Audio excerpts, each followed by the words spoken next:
Thank you very much, Mr Deputy Speaker, and it's a pleasure to rise to support this humble address to Her Majesty the Queen.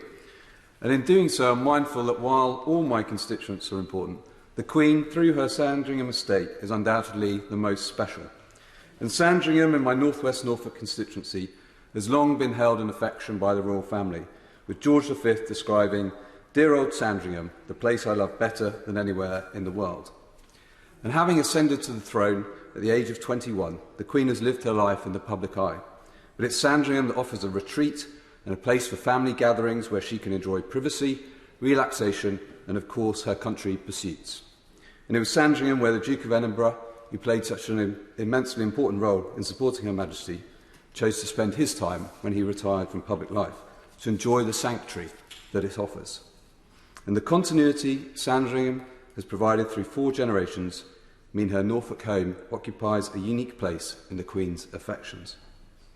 Now, her love of horses has been well remarked upon in this debate, and a racehorse stud was first established there by Edward VII. And the Queen's expertise is demonstrated by her success on the turf.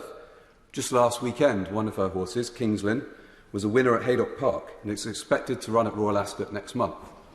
And if I can offer the House another tip, the bookies are offering odds of 14 to 1 at the moment, which I think is a pretty good price.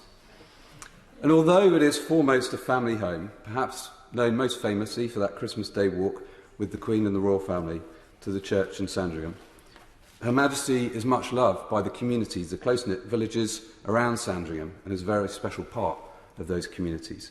Communities who let the royal family and the Queen go about their business largely without fuss. Indeed, on one occasion it's reported that in a shop, a local assistant said, "You look just like the Queen," to which the Queen is said to have replied, "How reassuring." And Her Majesty is a stalwart of that other constant in our nation, the Women's Institute, having been a member of the Sandringham branch since 1943.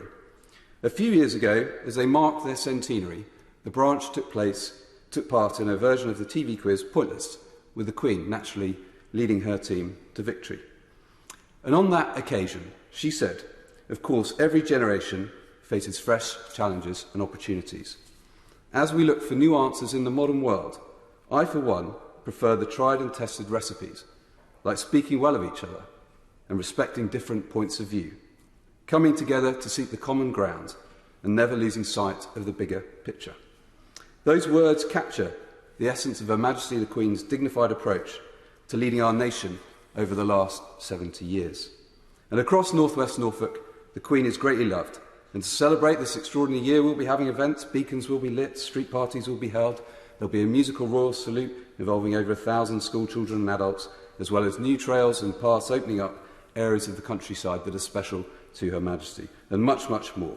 And all of those events are a very fitting way for my other North West Norfolk constituents to honour her continuing remarkable service to our country. Brilliant.